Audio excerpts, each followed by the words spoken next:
Vamos ahora dentro del diagnóstico a hacer un análisis de la cefalometría que estuvimos viendo en el módulo número 1 para que ustedes entiendan cuál es la interpretación que nosotros le damos a la cefalometría. La cefalometría es una herramienta diagnóstica, es decir, es una pata de esta mesa que conforma el diagnóstico, donde también intervienen, por un lado, las radiografías con el cefalograma, por el otro lado, las fotos intra y extraorales, y en tercer lugar, los modelos de yeso. Es decir, que todas estas patas conforman esta mesa que es el diagnóstico, y si alguna de estas patas me falta, esa mesa va a ser inestable, va a ser confuso. La cefalometría básicamente consiste en poder tener un identikit de lo que está pasando a nivel vertical y sagital en la boca de nuestros pacientes. Como dijimos recién, una imagen que nos está faltando dentro de lo que es el análisis cefalométrico de la teleradiografía de perfil es todo lo que tiene que ver con el problema de tipo transversal. Pero el problema de tipo, por ser una imagen plana, el problema de tipo vertical y el problema de tipo sagital lo tengo resuelto a través de la cefalometría. ¿Para qué tomaríamos nosotros un cefalograma en un paciente? Básicamente son dos las razones por las cuales nosotros hacemos un cefalograma. En primer lugar, para poder definir cuál es la clase esqueletal de mi paciente y el biotipo facial.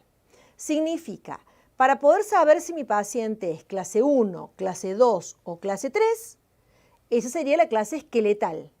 Y el biotipo facial para saber si mi paciente es dólico-facial o braquifacial. Es decir, que la cefalometría me brinda información en los dos sentidos del espacio.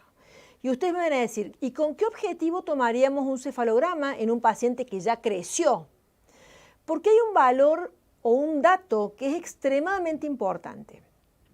Desde el momento en el que el doctor Andrews decide colocar una prescripción dentro del slot o ranura de los brackets, desde ese momento los elementos dentarios adoptan una determinada posición independientemente de la cantidad que haya de hueso.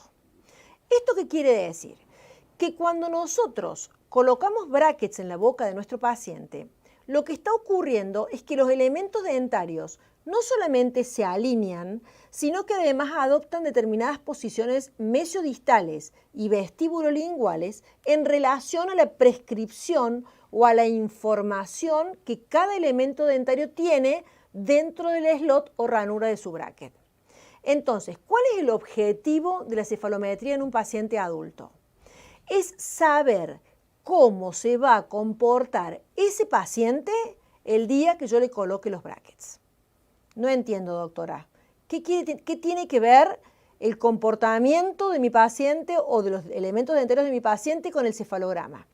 Porque, por ejemplo, cuando yo me encuentro con un paciente como el que están viendo en este momento en pantalla, ustedes están viendo, sin haber hecho ningún análisis cefalométrico aún, que los maxilares son claramente divergentes.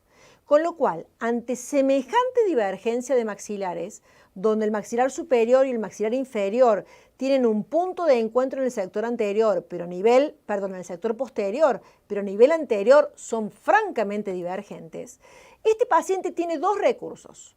O tiene una mordida abierta o tiene un apiñamiento feroz. Porque la única forma de poder tener elementos dentarios con contacto anterior es que haya tanto apiñamiento que los elementos dentarios se hayan dispuesto de tal manera que permitan que haya un contacto anterior.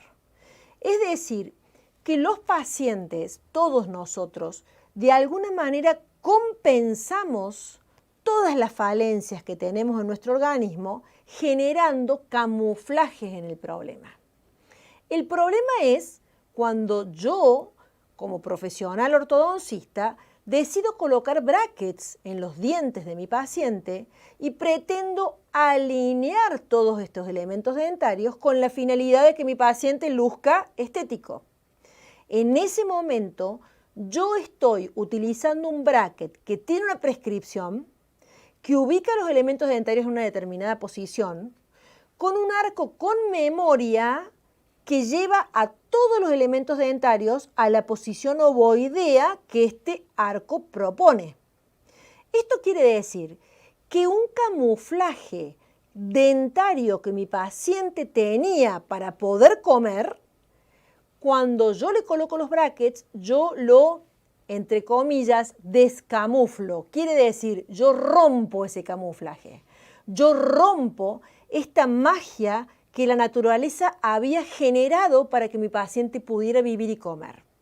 Es el mismo tipo de camuflaje que ocurre, por ejemplo, cuando mi paciente tiene una pierna más corta que la otra y existe una desviación de la cintura escapular o de la cintura pélvica para compensar esta longitud mayor de una pierna de un miembro inferior que del otro. O el mismo camuflaje que existe cuando mi paciente escucha mejor de un oído que del otro y entonces el paciente lo que hace es inclinar la cabeza para poder recibir las ondas en la misma intensidad de ambos lados. El organismo se encarga de camuflar para que nosotros tengamos una supervivencia adecuada.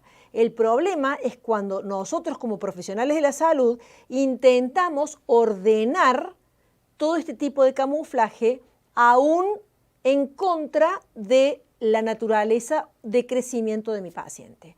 Por este motivo, reiteramos, la cefalometría tiene dos orígenes muy concretos que son, primero, definir la clase esqueletal y el biotipo facial, es decir si mi paciente es clase 1, clase 2 o clase 3, y si mi paciente es dólico-facial o braquifacial. Y en segundo lugar, la cefalometría tiene como objetivo definir cómo va a comportarse mi paciente a la hora de colocarle los brackets.